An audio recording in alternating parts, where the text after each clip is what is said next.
Salut, petite vidéo sur le parsing plutôt rapide pour pouvoir savoir comment en fait on construit un arbre de syntaxe abstraite ou enfin un arbre quoi, quand on fait du parsing.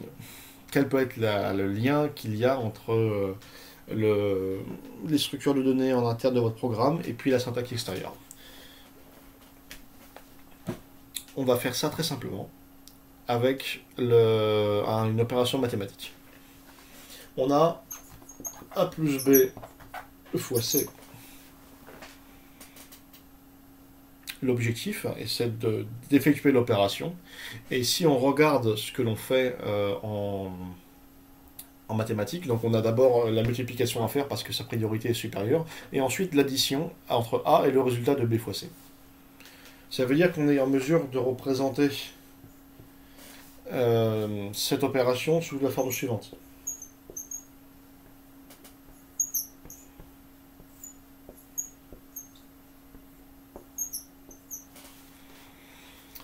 Plus entre A et fois de B et C. Comment passer de l'un à l'autre? C'est le parsing. Eh bien, c'est très simple. Enfin, en fait, c'est loin d'être simple quand on commence, mais en fait, là, finalement, la réponse est plutôt simple une fois qu'on a compris quelques trucs. Qu'est-ce qu'une addition? Qu'est-ce qu'une multiplication? En fait, qu'est-ce qu'une opération entre deux éléments? Qu'est-ce qu'une opération entre éléments, tout simplement? Quelle est l'opération la plus courte que l'on puisse faire?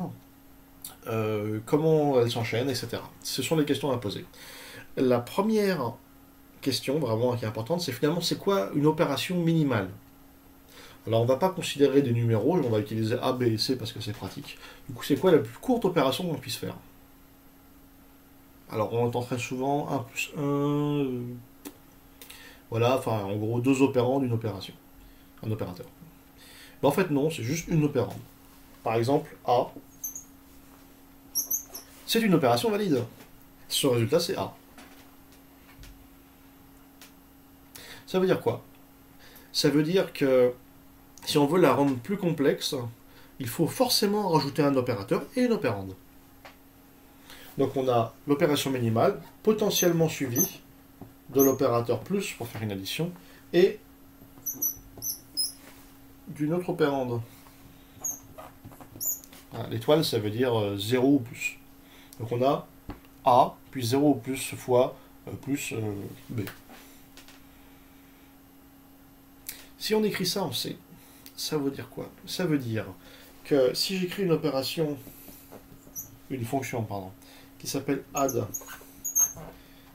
on prend un consoeur étoile, hop, un size t,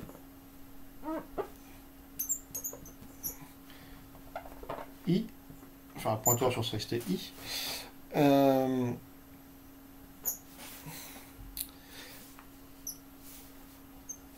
ça veut dire que je sais que j'ai au moins une opérande, et qu'ensuite, si j'ai plus, eh bien, on recommence. Donc, on a un int first qui est le premier opérande, donc qui va valoir donc par exemple opérande, et je passe op et i. Voilà, donc i servant à se repérer dans o. Et donc là, opérande va me renvoyer a, en fait. Et ensuite, on va faire if hop étoile i égal plus. Et bien, tout ce qu'on va faire, c'est return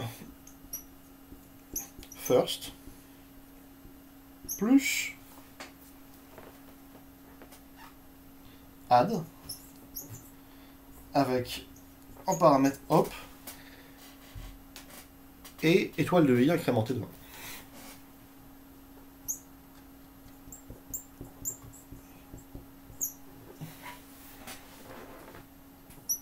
C'est pas très lisible. Sinon, return first. Donc voilà, sachant que opérande en fait va faire évoluer i pour dépasser l'opérande. Donc on arrive sur le plus. Alors, au début on est là. Voilà, on appelle opérande, du coup on est après a. Là on teste s'il y a plus. S'il y a plus, on rentre dans le if, donc on va incrémenter encore étoile i. Donc on va être après le plus. Et comme on va rappeler a dans récursion, finalement on revient dans le cas précédent, mais sur le retour, on va ajouter le résultat à first, et du coup on aura fait l'addition. On aura fait a plus, etc. Et donc on peut continuer comme ça. Comment est-ce qu'on fait pour gérer la multiplication? Il y a à la place d'appeler opérande qui parse a, on va appeler multiplication. Parce que potentiellement, en fait, le bloc ici, ce n'est pas juste a, c'est a fois b. Mais après a fois b, il y a potentiellement a plus. Donc en fait, on va gérer a fois b dans la multiplication. Et ensuite, quand on va revenir ici, on va gérer le plus, etc. Et donc on peut chaîner ce genre de fonction à l'infini, autant qu'on veut, en fait, autant qu'on a d'opérateurs. Et voilà. Et si on regarde la façon dont s'exécute le programme, lorsque on exécute, lorsqu'on fait le parsing, eh bien ça crée l'arbre qu'on a vu tout à l'heure. Parce qu'on a notre nœud plus ici, qui va avoir deux enfants. Le premier enfant, ce serait opérande, par exemple, et le deuxième, mul. Alors pourquoi je dis que le premier enfant serait opérande? Parce qu'en fait on a une seule opérande, du coup mul va appeler opérande, et il y aura un seul résultat. Tandis que quand on appelle mul, comme il y aura a plus b fois c, bah du coup avec b fois c ça fait deux enfants, enfin etc. Vous avez saisi je pense. On a notre arbre. Alors oui, c'est vrai qu'on l'exécute, on renvoie le résultat directement, on ne le stocke pas, comme ça pourrait être nécessaire. C'est vrai.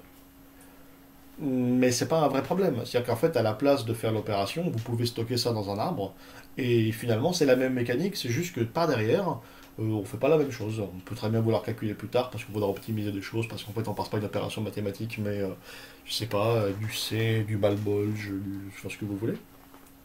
Mais l'idée est là. Et donc voilà. Voilà comment on fait du parsing.